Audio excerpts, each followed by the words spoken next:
Okay, students, I'm going to run through this exam review quickly because yesterday during the review with the students that attended, I forgot to record.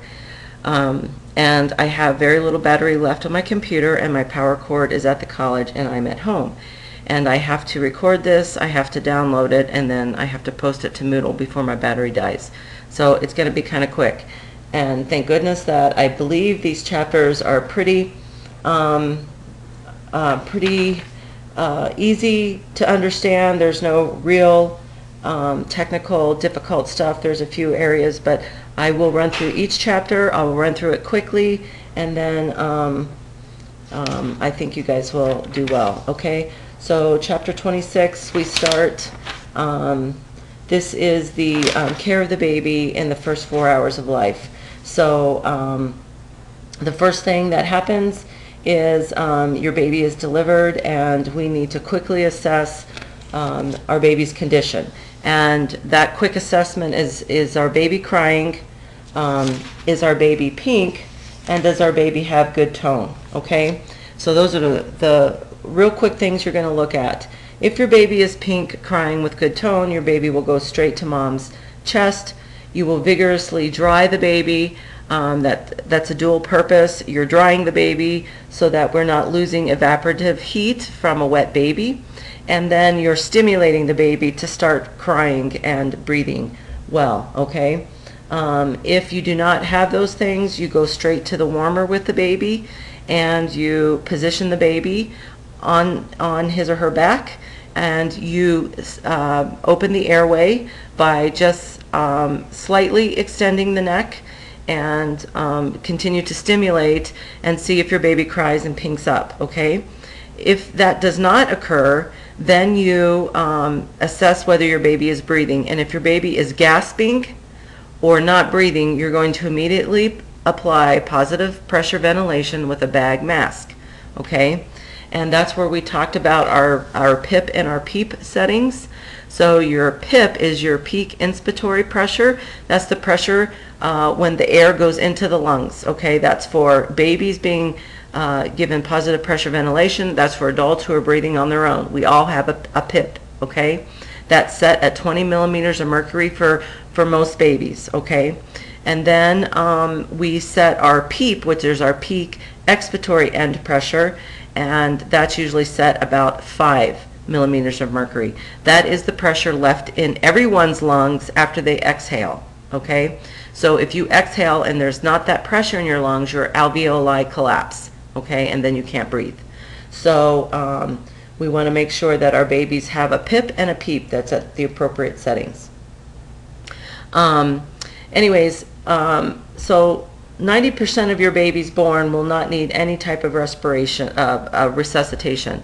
10% of your babies will need some sort of resuscitation, and only 1% of those babies will need a full full resuscitation code, where they need bag mask ventilation and chest compressions, and then possibly epinephrine, a full code on a baby. Only 1% of that 10% that you're resuscitating will need a full code. That 10% of babies that need resuscitation usually only need positive pressure ventilation. So their resuscitation for respirations for positive pressure ventilation is all they need. They just need a little bit of help, okay? And then those babies are going to turn around quickly, okay? So we don't need to hesitate providing that. Anyways, so you have a baby born, baby goes to the chest, and then you start getting a history on mom that will provide you information about whether she had hypertension, preeclampsia, diabetes, if there was any infection type things, STDs type of infection, a group B strep type of infection, her blood type, whether she's Rh negative. You start getting a history so that you can prepare for the care that you're going to provide this baby while this baby is in the hospital, okay? And then you've gotten your history, and you're all the while promoting mother-infant skin-to-skin. So the standard now is skin-to-skin for the first 24 hours, really helpful in promoting breastfeeding. Studies are showing that babies that are skin-to-skin for the first 24 hours breastfeed sooner, have less complications with breastfeeding, and mom will produce more milk faster. It'll come in sooner. So that's a care measure that we provide now in postpartum world. All right, so your baby's born and everything is great.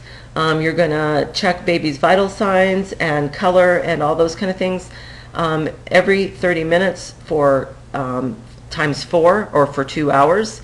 And then if everything is stable, then you will proceed to every 4 hours for the first 24 hours and then every 8 hours until discharge. We want to maintain a neutral thermal environment. As I have said on numerous occasions, cold babies have a lot of problems, and if they get cold, it's very hard for them to get their temperature up to normal, so we want to do everything we can to keep these babies warm, okay? If they have a problem with their temperature, they're going to start having respiratory problems, they're going to start having hypoglycemia problems, and babies will spiral, will keep spiraling from there, okay? So we're going to keep our babies warm, we're going to keep them skin to skin, we're going to do our frequent vital signs and assessments, we're going to provide the vitamin K injection. It's an IM injection, and the purpose of vitamin K is to start their blood clotting cascade, okay? Babies will start producing vitamin K on their own from the gut bacteria, but right now their gut is sterile, so that's why we start them off with a vitamin K injection. We will also provide the erythromycin ointment to the eyes. That is a prophylactic prevention of a eye infection from gonorrhea or something like that, or any type of bad bacteria that baby gets in their eyes, okay? All right, so frequently assessing this baby for respiratory status, making sure that they're transitioning well. We will do a thorough head-to-toe assessment, which we have reviewed in a previous lecture and have been tested on that as well, okay? Let me go on. Okay, so heart rate, respiratory rate, temperature, okay, and then breastfeeding. We're going to be promoting breastfeeding and helping mom with latching and instructing mom on frequency. Moving on through. Okay.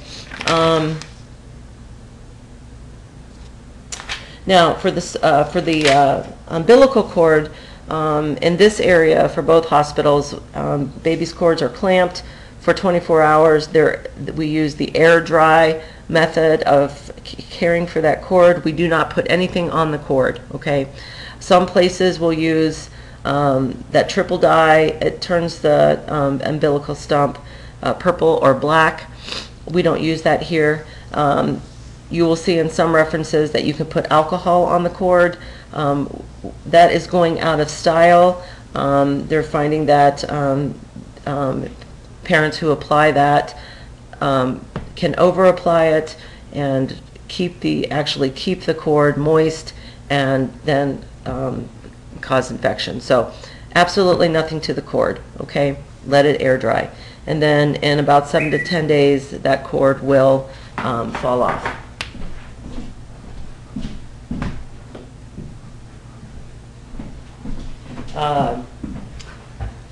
We want to instruct them that when that cord does fall off, it might ooze a little bit of blood, but have a few drops on the diaper or the baby's t-shirt, but that's okay. We just don't want it continually oozing as if it was actively bleeding. We don't want it to be pussing or having foul smells. So that's one thing we want to educate our families when they go home. Now, if your baby is a boy and has a circumcision, like I said in lecture, that's usually done in the clinic. It's a reimbursement issue, so There's no right or wrong. They can do it in the hospital before discharge, or they can wait and do it in the clinic. The important things with the circumcision is we want the baby to have voided before the circumcision, and then we want the baby to void after the circumcision. Now, voiding after the circumcision can be, somewhere between 12 and 24 hours, but at the latest, 24 hours, if the baby has not voided, the parents need to be instructed to come back to the office. There's two different kinds of circumcision. There's the Gomco circumcision and there's the Plastibell. The Gomco is with the, the clamp looking deal. We went over that in lecture. You can review that in your book on page 592. The Gomco, the risk with the Gomco is bleeding. If your physician doesn't hold that clamp on for a minimum of 5 minutes, then there may be some bleeding issues. Now, a few spots of blood on the diaper is okay, but a constant oozing of blood is not okay. So that needs to be checked by their physician. And then the care for a Gomco circumcision is the Vaseline, petroleum jelly, and it just needs to be slathered on the head of the penis until it has healed. And the reason for that is so that it does not, the head of the penis does not dry to the diaper, and then they pull the diaper off and they basically rip that and cause more bleeding. So slather it with petroleum jelly until it is healed. And then watch for bleeding, okay? Now with the Plastibell, that's the plastic cap that goes over the head of the penis that's tied on with a string. When that heals, that plastic cap and the string will fall off. There's very little bleeding with this type of circumcision. And then there's no care for it. They do not put anything on the site. They put nothing on the site. If a stool gets on it or something like that, they can clean it off with a wet towelette, but other than that, they do absolutely nothing to it. And again, we want these babies to void afterwards. So infant feeding, breastfeeding, or bottle feeding, of course, are your choices. We want babies to breastfeed. When they're in the hospital, we tell moms to let the babies breastfeed as often as they want to. That will just help her to start producing milk sooner the more she feeds, okay? But then once her milk comes in, we want her to feed every 2 to 3 hours for at least 15 minutes each feed. Now, I explained that, she can feed at that frequency and duration for a period of time, and then there will come a time where baby says, that's not enough, I need to be fed more, and then she can start increasing the amount of time she feeds, but always sticking to the 2 to 3 hour schedule, okay? It's important that baby is positioned correctly. It's important that mom is comfortable and not hurting herself trying to bend and contort. She brings the baby to the breast to breastfeed. She doesn't go to the baby, okay? We want baby belly to belly, and we want baby's position to be straight. We want baby's face to be facing the breast, the nose at the tip of the nipple, and then baby just extending slightly to latch on. We need to verify latch, and that baby is latched on to the areola, not the nipple, and that baby's lips have that tulip or fish lip appearance, okay? And then we need to instruct mom on how to release baby from the breast. We don't pull babies off the breast. We stick our finger in the corner of the mouth, break the suction, and then release baby from the breast, okay? There's different positions mom can use. She can use the cradle, the cross cradle, the football hold, the side lying. We need to, while she's in the hospital, instruct her on how to do all those positions, okay? The more she rotates her positioning with feeding, the more efficiently she's going to empty all the ducts all around the breasts and prevent a plug duct or a plug duct, and then maybe even mastitis, but also engorgement, okay? So we'll teach her all the different positions. Now, the first milk that she has after delivery is colostrum, and then when her milk comes in, you've seen in your book, there's the foremilk, there's the hind milk. The foremilk is just the first milk that comes out of the breast when a baby breastfeeds. And then if baby breastfeeds on that breast until that breast is empty, then baby gets the hind milk. The foremilk is a little more watery. It's high in protein, low in fat. The hind milk has more of the fat and calories. So that is the other reason why we tell her to rotate which breast she starts with each feeding. So for instance, if at 8 o'clock she starts breastfeeding on the left breast, feeds the baby there, and then transfers the baby to the right breast to finish the feeding, then at 10 o'clock when she feeds the baby, she'll start with the right breast and then go to the left. The next feeding, she'll start with the left and go to the right, and she'll do that every time. And the reason why is when the baby, the breast that the baby nurses on first, that's usually the breast that baby completely empties and gets the hind milk. So baby's almost full when baby has emptied that breast. So then when she switches to the other breast, the baby will nurse on that breast, but she might not empty that breast, therefore not getting the hind milk out of that breast. So that's why she wants to start with that breast on the next feeding. Do you understand that concept? Okay.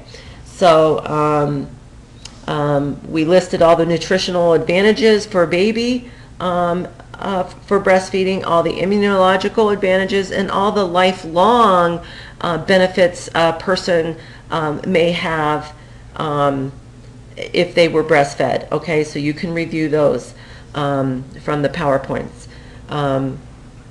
And then for the mother, the longer she breastfeeds and the more exclusive she breastfeeds, the more benefits she will have. And those were listed in the PowerPoints as well, okay?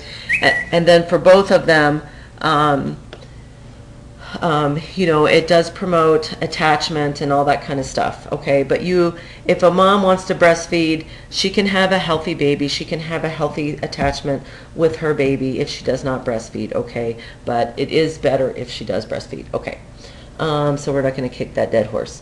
So let's go on to, okay, so positioning, latching on. There are good pictures in the book about that. Bottle feeding. So if a mom does want to pump and feed her baby the breast milk, there's some things you need to instruct her about, and she can hand express or she can use a pump. We actually prefer moms hand expressing in the first 24 hours. We feel it's more efficient than the pumping, and she can hand express into a spoon and feed what she gets from that spoon to the baby.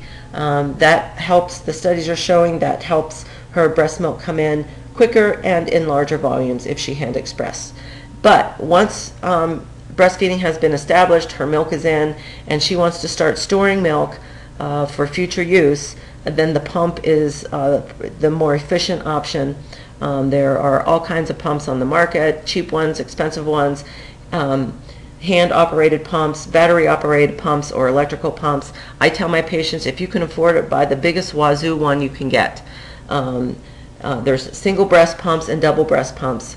I encourage them to buy the most expensive one they can afford, and it to be an electric one, and it to be a double breast pump one.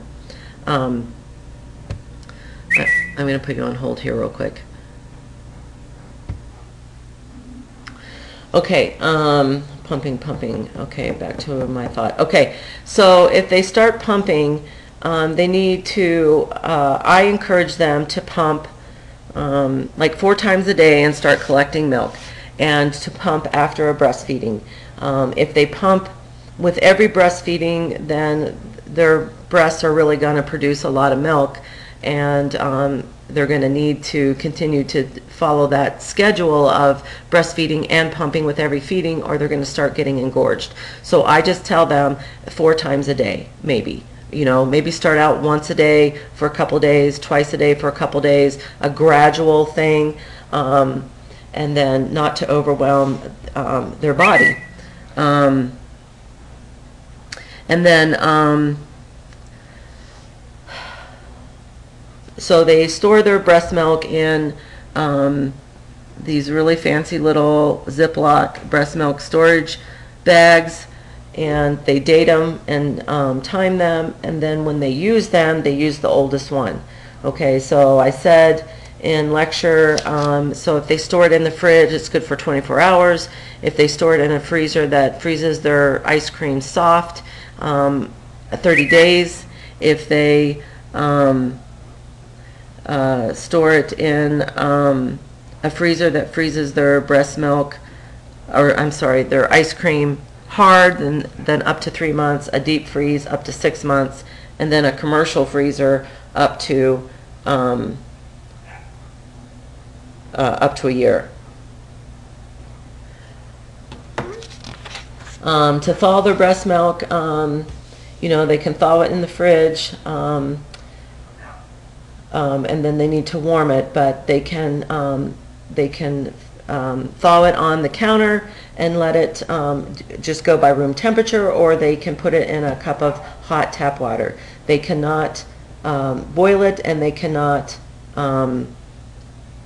microwave it, okay? And what else do I want to say about that? And then so formula feeding, so we'll go on to the formula feeding. You know, there's 2 different preparations, the ready feed or the powdered.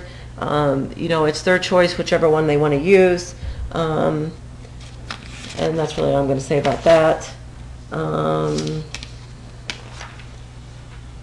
Okay, so, you know, when we discharge these people, we you know, make sure they know how to care for themselves and their baby. As far as the car seat is concerned, we can instruct them a little bit on car seat. However, we can't touch the car seat and help them do the car seat. It has to be a licensed, certified person to do that, okay? We do the newborn screening before discharge, and that is the PKU test, if you've heard that term before.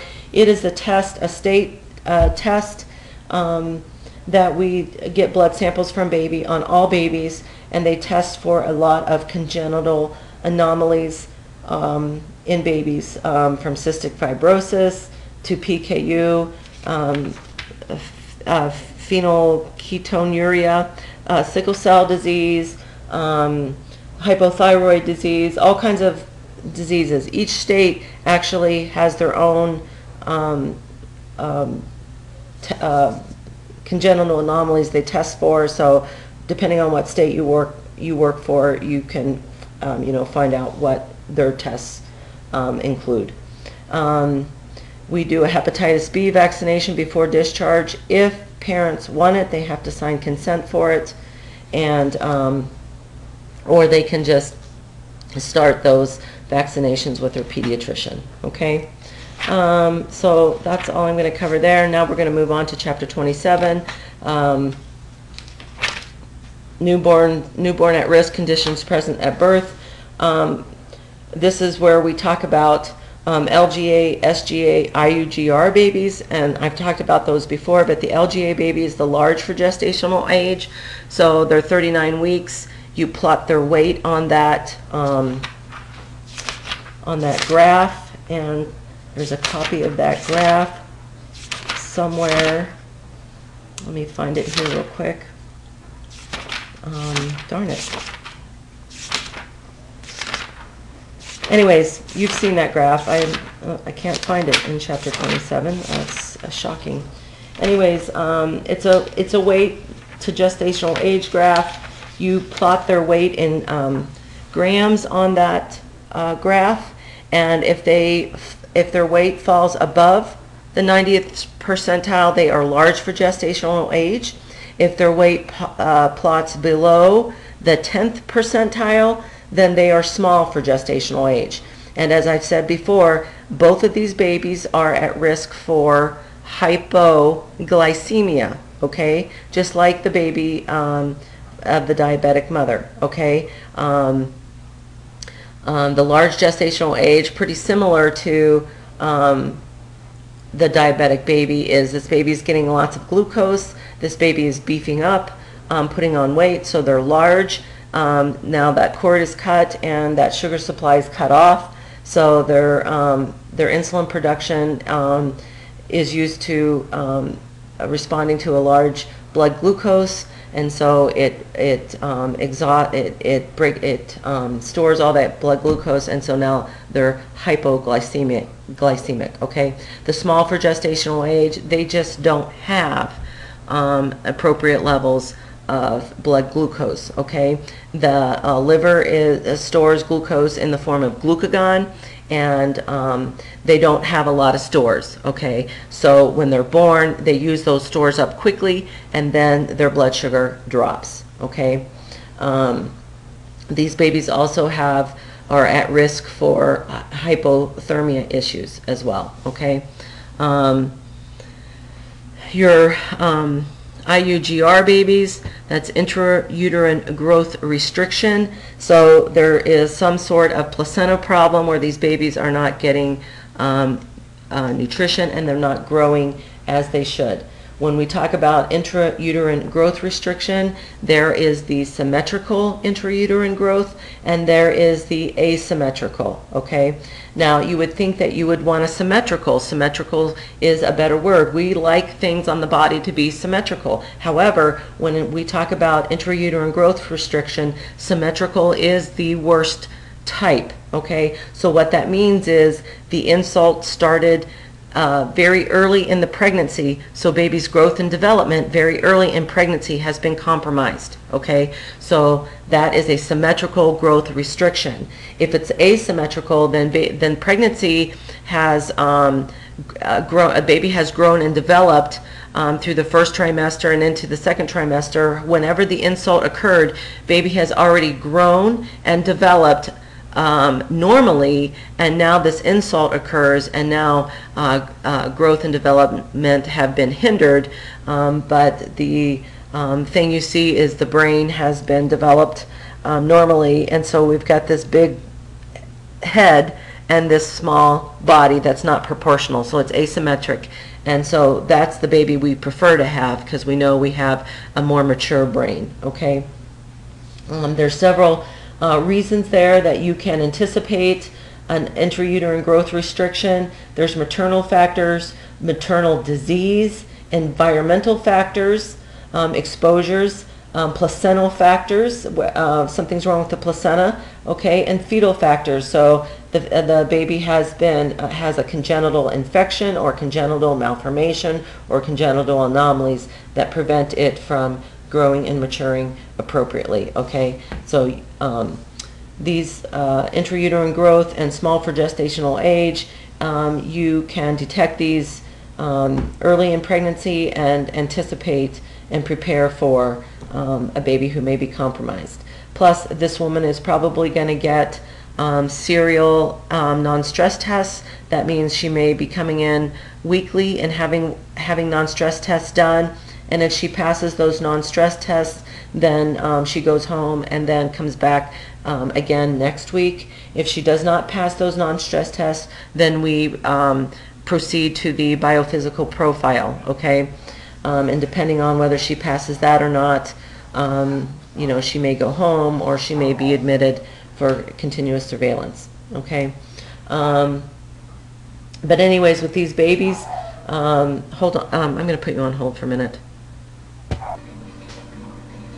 Okay, sorry.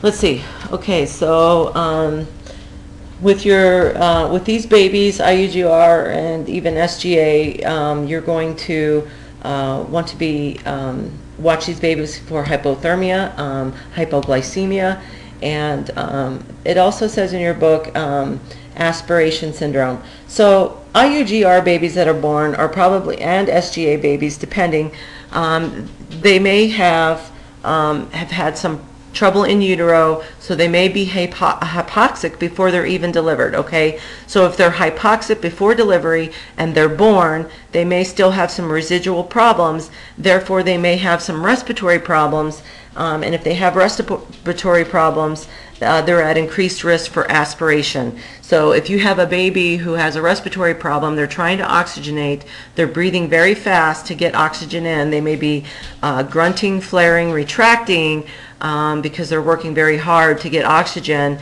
and you feed these babies, you may be compromised. You may be giving them too much to do, okay? So if a baby's breathing really fast, to be able to suck, suck, suck, swallow, breathe, that coordination may be difficult and put them at risk for aspiration, okay? If they had any type of meconium at delivery, then they may be at risk for aspirating that. So we have to really watch these babies. Hold on, sorry.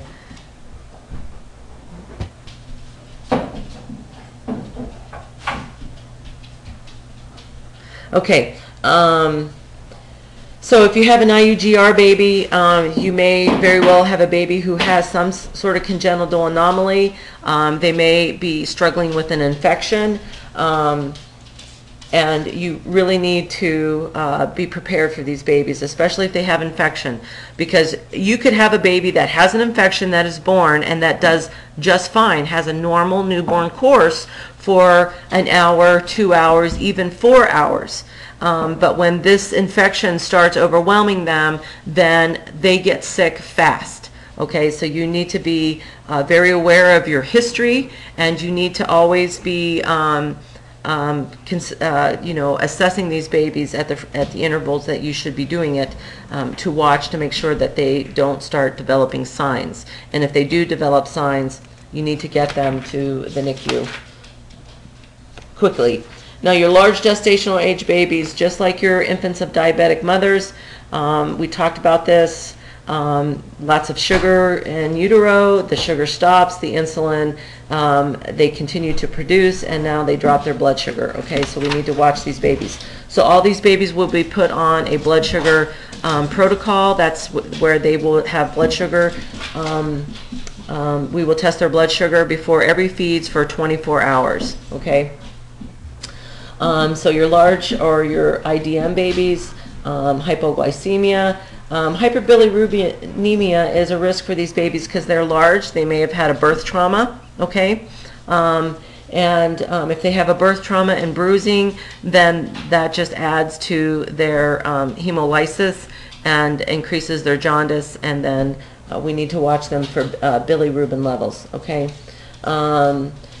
Respiratory distress syndrome. When you see respiratory distress syndrome, you're going to automatically think surfactant, okay? That's all I'm going to say about that right now, because we will discuss that in further detail in a future chapter, okay? So anyways, large gestational babies, don't drop the ball with them, okay?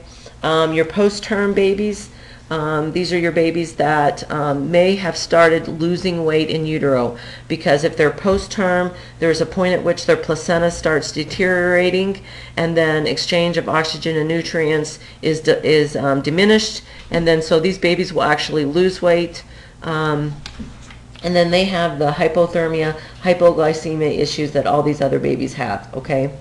Your preterm baby, same, respiratory problems, hypothermia problems, hypoglycemia problems, okay? Their hypothermia problems are, they're at more of a risk because thin skin, vessels close to the surface, and evaporative heat loss. That way, they don't have a lot of stores of brown fat or adipose tissue to help insulate them. The brown fat is what they metabolize to increase their metabolism to heat their body up. So they don't have a lot of that to do. So their risk for hypothermia is increased, okay? And then respiratory problems and hypoglycemia problems, just redundancy there. So hit hard on these things, okay? Because these are the things you're going to look at with just about every baby, okay? With your preterm baby, then we need to decide about our feeding regimen for these babies. Are they strong enough, and are they breathing normal that they can bottle feed or breastfeed on their own? So if your answer is no to that, then these babies will be gavage fed in some way, shape, or form. On page 640 shows you how to measure for your gavage feeding. And then, and I actually do it opposite of what the picture shows. I go from the nose to the ear to the sternum, okay? I think that's a more accurate pathway through the mouth, through the nose or mouth, and down the esophagus into the stomach, okay? So when you have a gavage feeding, you will need to check placement before every single feed. It does not matter that you have this tube in and taped down, okay? You need to check placement every single time. The placement, checking for placement is you take a syringe, you have a cc of air in there, you hook it up to your tube, you place your stethoscope over the stomach, and you quickly dispense that air, and you hear that in the stomach. If you do not hear that in the stomach, then you're not in the tube is not in the stomach. And then after you've pushed the air, then you pull back and you withdraw gastric contents. And if you cannot get any gastric contents drawn back, then you're probably not in the stomach.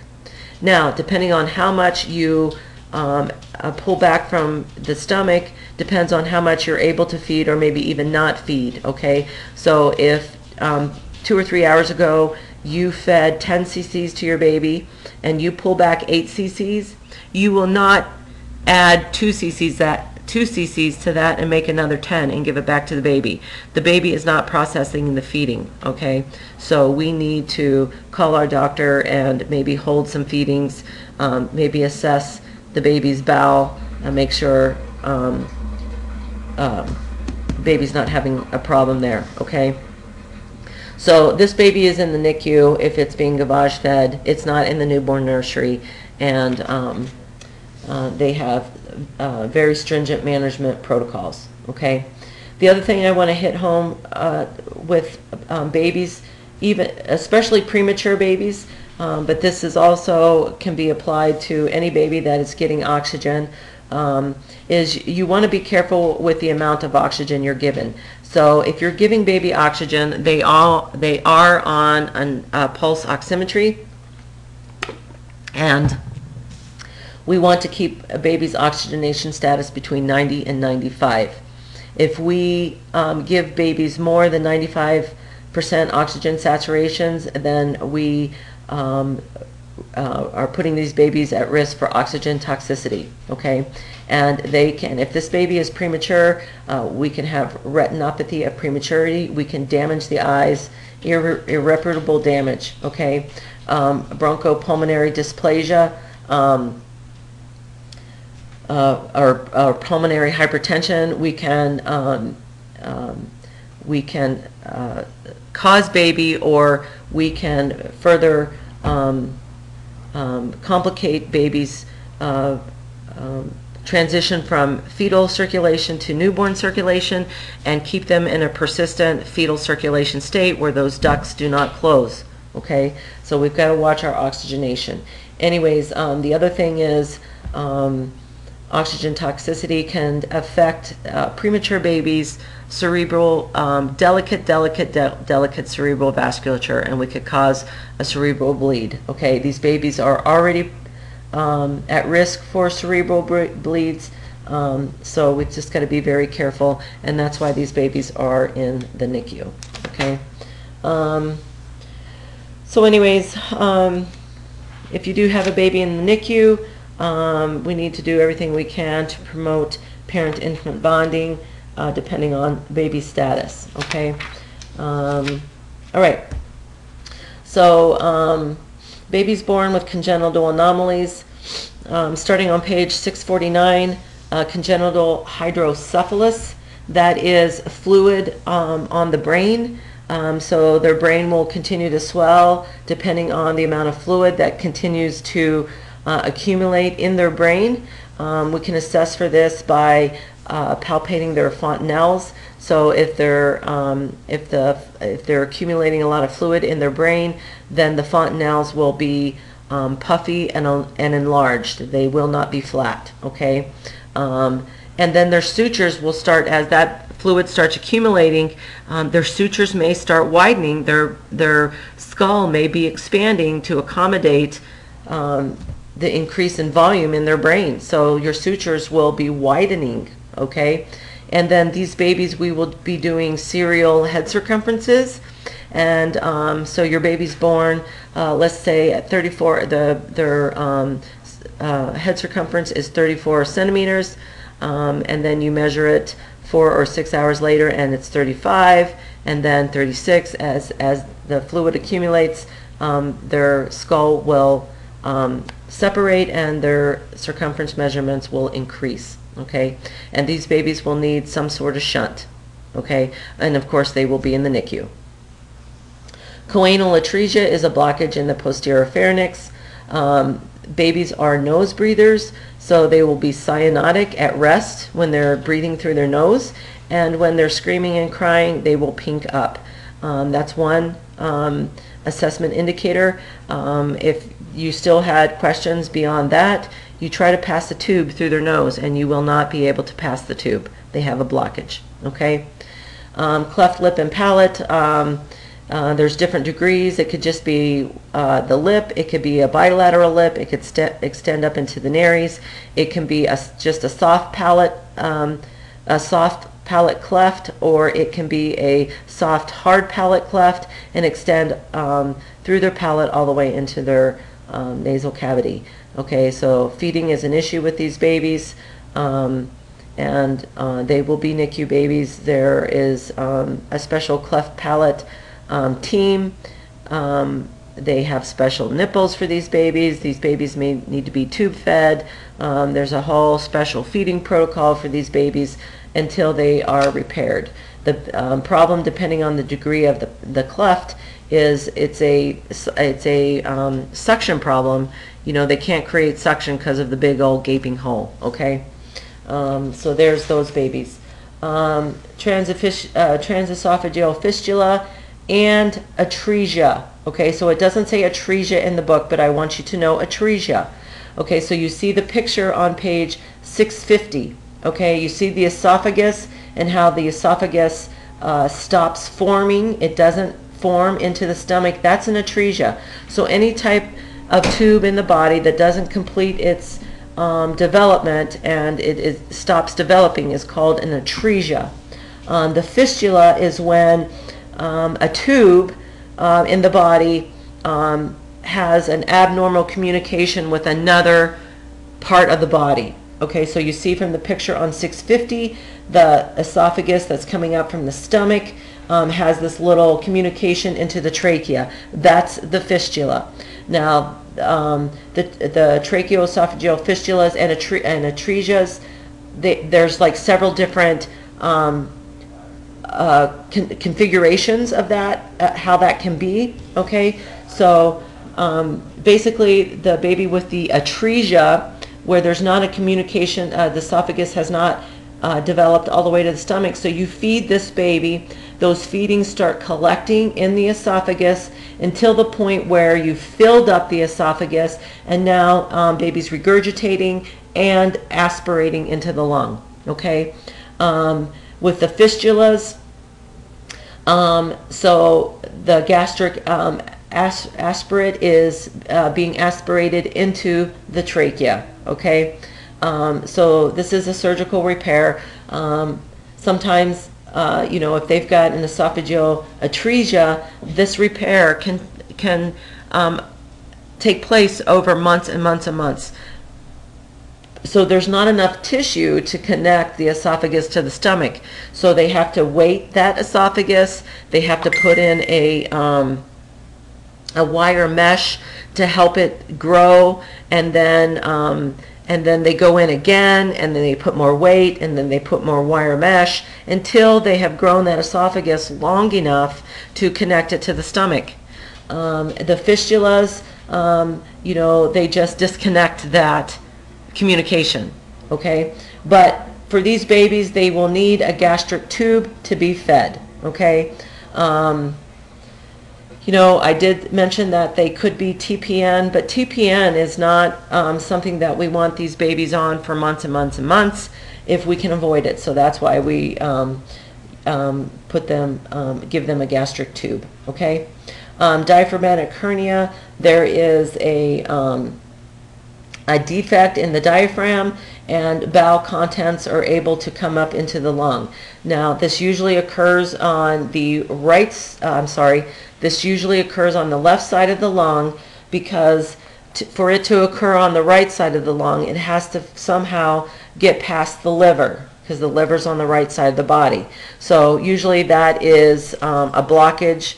You know, usually it doesn't get past the liver, so it goes up into the left side of the lung. Now, depending on when this hernia occurs and when the lung was developed, if the lung is still developing, we might have a hypoplastic lung there. We might have a pretty decent developed, I'm sorry about that. We may have a pretty decent developed lung, but then the hernia occurs and it compresses that lung. So basically the right lung is the only thing the baby's being able to get oxygen exchange through. So we need to intubate these babies immediately so that the air that they do get is going straight into the lung and not into the stomach, and now also making the situation worse. Okay, so this baby needs a surgical repair. Okay. The next one on page 651 is the omphalocele and the gastroschisis. An omphalocele is where the bowel contents, there's a defect in the cord, and the bowel grows into the cord space. Okay, so the bowel, you can see it here, it's protruding out the umbilicus. It's in the cord membrane. Okay, that's the omphalocele. And the gastroschisis in the picture below, not a great picture because this baby is covered with plastic, but there's a defect in the abdominal wall where the bowel comes out of the abdomen, okay? It's not enclosed in any special membrane like the omphalocele. It is just bowel laying there on the baby's abdomen, okay? That's why they're covering it with plastic. One is to keep it moist, and two, this is a great way for babies to lose heat right out of this internal organ that's sitting on the outside of the body. So they keep that covered in plastic, and that needs a surgical repair. Both these babies, we want to keep their gut decompressed, so these babies have gastric or oral gastric tubes, OG tubes, to keep air out of their stomach. Okay. What else do we have here? We have the prune belly. This is a defect in the abdominal wall musculature. So to the extent of that defect, so they have no abdominal wall musculature. They only have a little bit. I have no experience with these babies, but these babies, this is a really bad problem for the baby. Okay.